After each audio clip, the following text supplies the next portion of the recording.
Hey guys, hope we're all doing well today. Today's topic is triads, and actually I'm going to be putting up 4 videos in a row that have to do with this topic as well. They're going to be what I consider the 4 basic triads, or like the essential ones. So first of all, what is a triad, right? A triad is a 3-note chord, essentially. Am I doing that right? I had a pick in my hand. Yeah, a 3-note chord. The tri part of that word kind of gives that away. Another way to see triads would be stacked thirds, if you remember that from previous lessons regarding our major scale and things like that. But if you don't remember, I'm going to be brushing us all up on it, so it's all good. So for instance, today's topic, major triads, okay? A major triad is going to be, well, first of all, a major triad is the same thing as a major chord, right? I'm sure you guys have heard of a major chord, right? So a couple examples of a major chord would be like a G major, you know, the basic open position cowboy chord type stuff. There's a G, D major, C major, A major, all things like that. When I first was learning about major chords, right, the infamous chord chart that I just dropped my pick. The infamous chord chart that I had mentioned in one of my other videos, you know, it was on my wall, and I saw things like C and D, and then I saw the additions like, you know, D, this or C add blah blah blah, you know. Obviously that's scary enough, but even the basic chords, for instance, let's take a C. So I'd see a C, and I thought, because I'm playing at least 5 strings, sometimes, you know, you end up hitting the other one, so that could be 6 potentially, but say in that situation you have 5 whole strings you're playing. The thought is, okay, those are all like individual notes, right? Because technically they are individual notes being played. But the truth is that all of those notes actually only boil down to 3 different notes being played. So a C major chord is nothing more than a C major triad. The 3 notes of that one specifically would be C, E, and G, right? So for instance, here's a C, here's an E, here's a G. That's already knocks the whole chord out. But there's 2 other strings going on, right? So, well, this one's just another C, and this open string on top is an E as well. So really it's only C, E, and G. The major triad, starting from C. How can we make sense of all that, right? So a triad is built in the following way.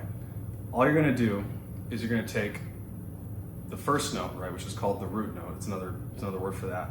The tonic, all that stuff.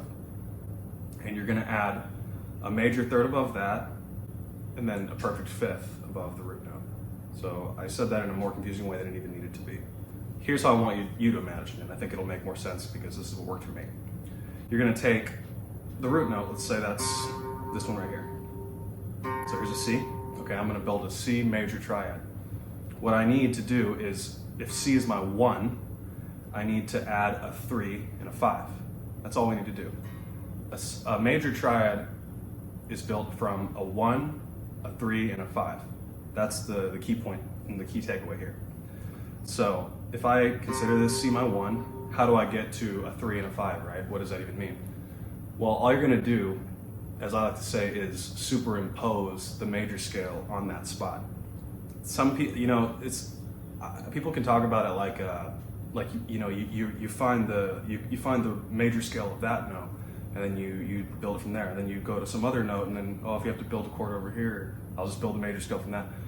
That is true, right? But for some reason, thinking about it that way is confusing to me, because I feel like I'm constantly having to shift my attention to some other crazy way for a split second, if you know what I'm saying. So that's why the long form thing that I'd mentioned in another video is so important, and that's why it was such a breakthrough for me and for my students that I teach, because I found it such an easy shape to visualize, right? So all that to say, look, if I put the long form on this C, right? Again, the long form I keep talking about, or I've heard it called a 3-note per string. That's another valid way to look at that. Would look like this, right? So I'd have a C, 3rd fret of the A string, and I would go and skip over 1 fret to my 2nd note. I'd skip over another fret to my 3rd note, and I end up with, fret-wise on the A string, 3, 5, 7. Then I just go down 1 string to the D string, and I do the exact same shape again. So 3, 5, 7 on the D string, and instead of doing the exact same thing on the next string, which is the G, I'm going to go up 1 fret to the 4. And that completes my whole thing. So again, refresher.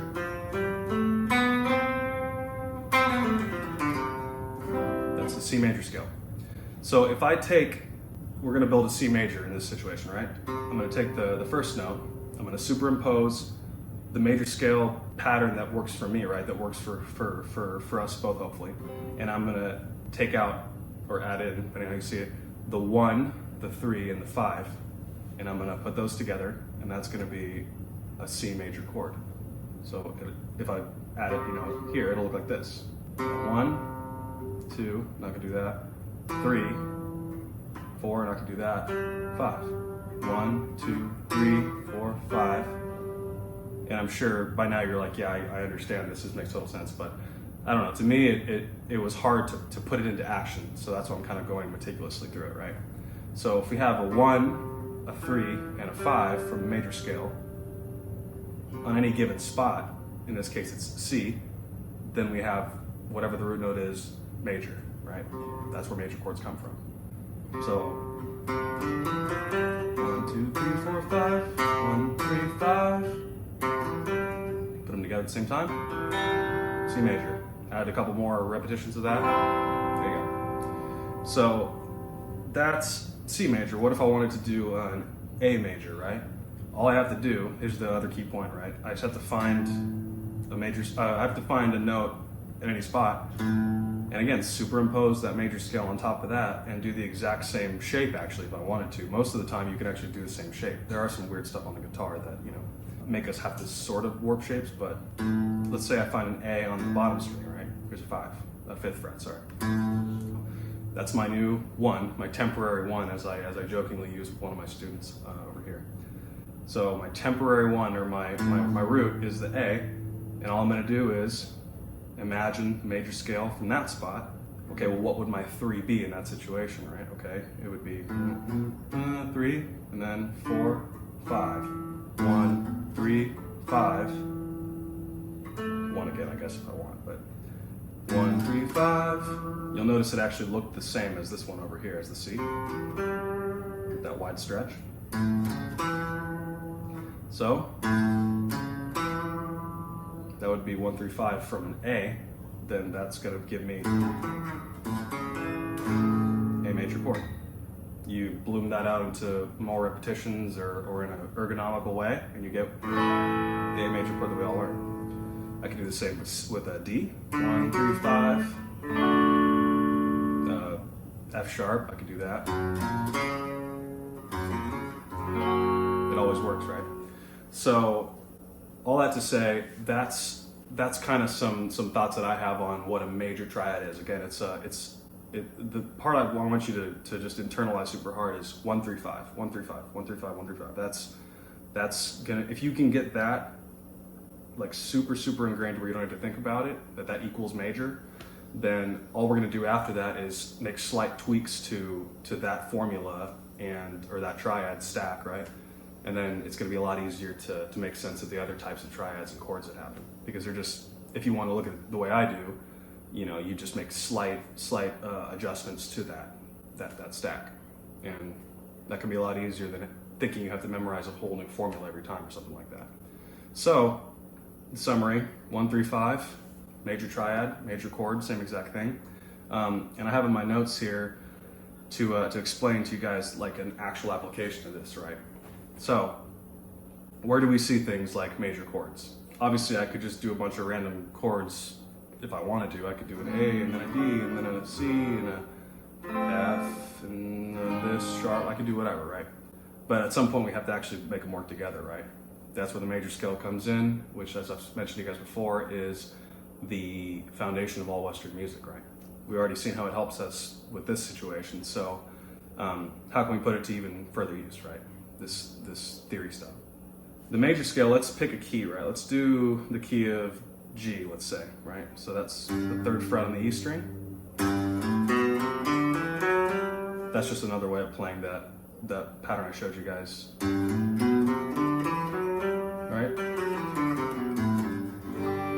Okay, so now our ears kind of get acclimated to like, okay, G is my home base, right?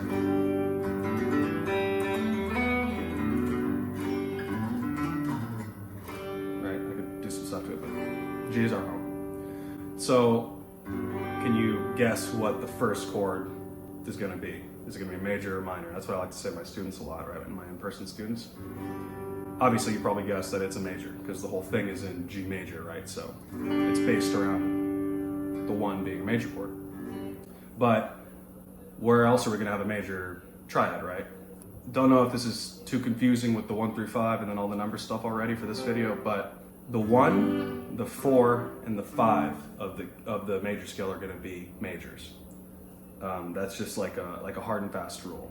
That's what they naturally become. So again, hopefully I can tie this in with some of my earlier topics of this video, or that I've discussed in this video, of how to make sense of all that. The way we get triads in the first place is, at least these fundamental ones like the major, the minor, and stuff like that. What we're doing, if you remember when I said earlier, stacked thirds. So stacking thirds would just be picking a note. Let's say I pick the first note of the scale, and I'm going to go not a second away, but I'm going to go a third away, as in a third over from that note. So 1, that's my 1 of the scale, that's the G. 1, 2, 3, that's the 3 of the scale. 1, 2, 3. These notes are a major third apart, right? That's just the term for that. That's the distance. It happens to be 3 frets apart.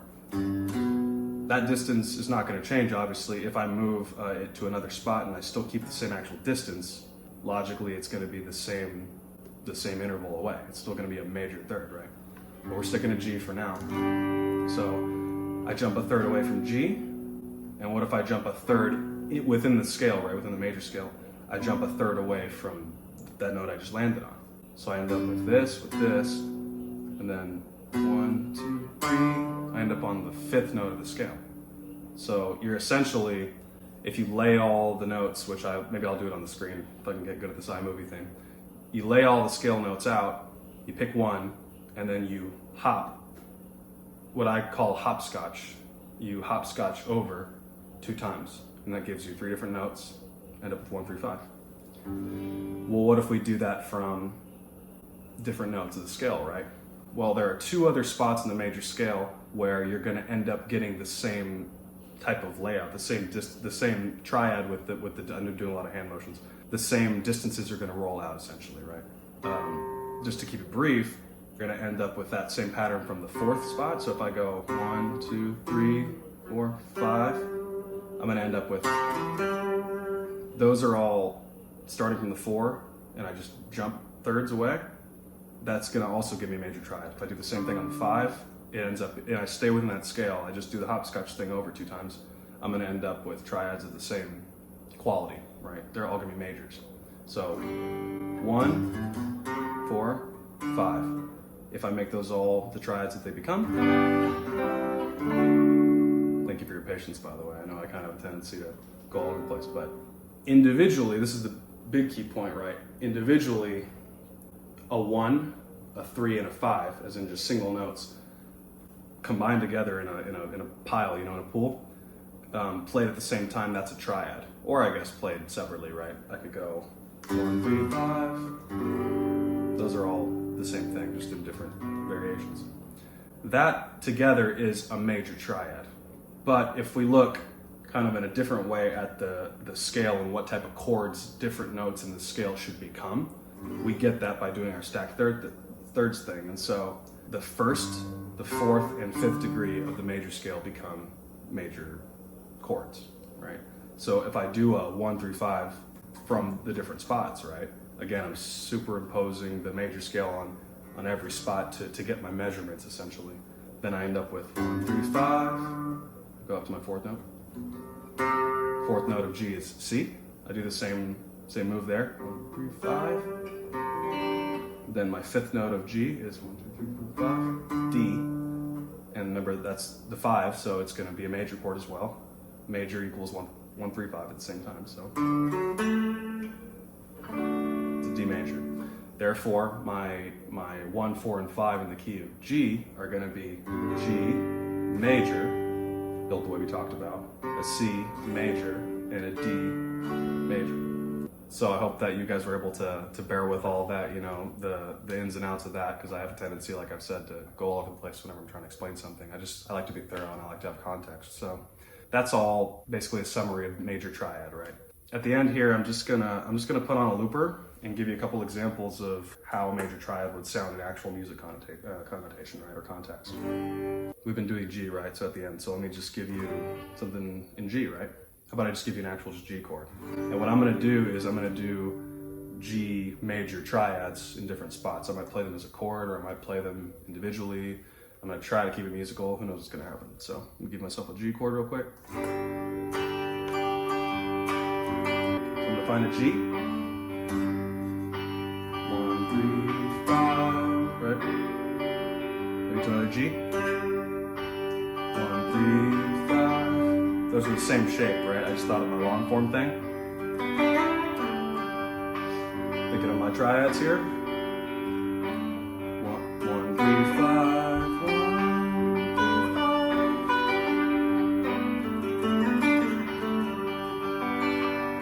Another way to play 1, 3, 5.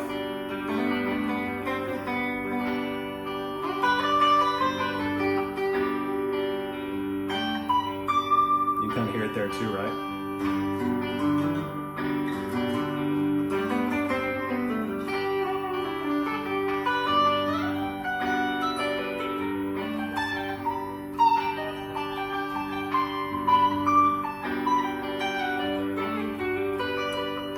That's another 1, 3, 5 right there. 1, 3, 5. So let's keep it really basic.